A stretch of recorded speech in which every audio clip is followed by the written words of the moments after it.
Assalamu alaikum students, I hope all of you are fine. Today we are going to learn torque और movement of force. बच्चे आपकी book में यहाँ पे mistake है. Topic का नेम क्या है? टॉर्क और movement of force. Last lecture को हम रिवाइज करेंगे और फिर आज का टॉपिक स्टार्ट करते हैं. लास्ट लेक्चर में हमने क्या स्टडी किया था? डिटर्मिनेशन ऑफ फोर्स फ्रॉम इस परपेंडिकुलर कंपोनेंट्स. तो मैंने आपको बताया था कि फोर्स की डिटर्मिनेशन या फोर्स का वेक्टर कैसे उसके परपेंडिकुलर कंपोनेंट से हम जो है फाइंड कर सकते हैं. तो मैग्नीट्यूड ऑफ फोर्स किससे फाइंड कर सकते थे? Through Pythagoras theorem.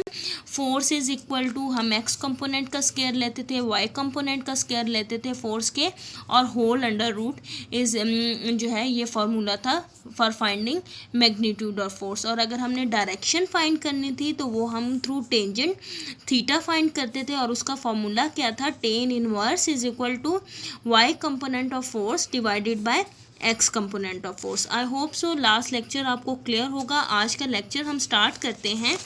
बच्चे बेसिकली आज का लेक्चर आपके पास क्या है? टॉर्क और मूवमेंट ऑफ फोर्स. आपके पास टॉर्क क्या होता है और मूवमेंट ऑफ फोर्स क्या है? तो बच्चे फर्स्ट ऑफ ऑल जो है हम इसकी डेफिनेशन देखते हैं. आपके पास टॉर्क बेसिकली क्या होता है? Product of force and perpendicular distance between axis of rotation and line of rotation is called torque. Basically आपके पास टॉर्क जो है वो टर्निंग इफेक्ट ऑफ फोर्स होता है जिसको हम टॉर्क बोलते हैं या मूवमेंट ऑफ फोर्स है. और अगर हम डीप में जाएं तो इसकी डेफिनेशन क्या होती है कि product of force and perpendicular distance between axis of rotation and line of rotation is called torque. तो बच्चे आपके पास एक्सिस ऑफ रोटेशन और लाइन ऑफ रोटेशन आपके पास जो है दो टर्म्स हैं जो आपको क्लियर नहीं है. इसी लेक्चर में आपको स्टेप बाय स्टेप ये टॉपिक मैं आपको क्लियर करूँगी. बच्चे अब हम इसकी मैथमेटिकल रिप्रेजेंटेशन देखते हैं. मैथमेटिकल रिप्रेजेंटेशन जो है टॉर्क की हम टी से शो करते हैं. It is a product of force and multiply किससे करते हैं? एक्सिस ऑफ रोटेशन और लाइन ऑफ रोटेशन को हम किससे शो कर रहे होते हैं? आर से. और ये आर जो है हमारे पास मूवमेंट आर्म है. अब फोर्स का यूनिट हमारे पास क्या है? न्यूटन है. और मूवमेंट आर्म का यूनिट हमारे पास क्या है? मीटर है. तो टॉर्क का यूनिट क्या हो जाएगा? Newton metre. परेशान नहीं होना, आपके पास ये जो दो टर्म्स हैं ये नेक्स्ट जो है आपको क्लियर हो जाएंगी.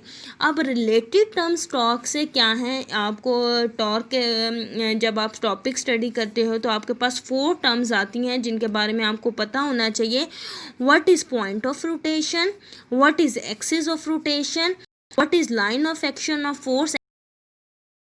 तो ये 4 टर्म्स जो हैं वो बहुत इंपॉर्टेंट है. फर्स्ट टर्म देखते हैं what is point of rotation.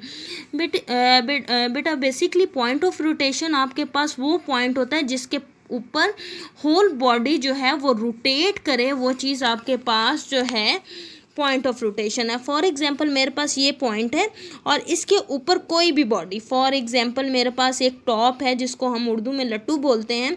लट्टू जो है अगर मेरे पास इस पॉइंट पे मूव करे, ये उसके जो है पिन जो होती है या बॉटम जो टॉप का होता है उस पर रोटेशन स्टार्ट कर दे तो वो क्या होता है? पॉइंट ऑफ रोटेशन है. अब ये देखो ये पेन है. पेन अगर मैं रोटेशन स्टार्ट कर दे तो ये किस पे होगा? ये निप पे स्टार्ट हो जाएगा रोटेट करना. तो ये पॉइंट ऑफ रोटेशन होगी पेन की.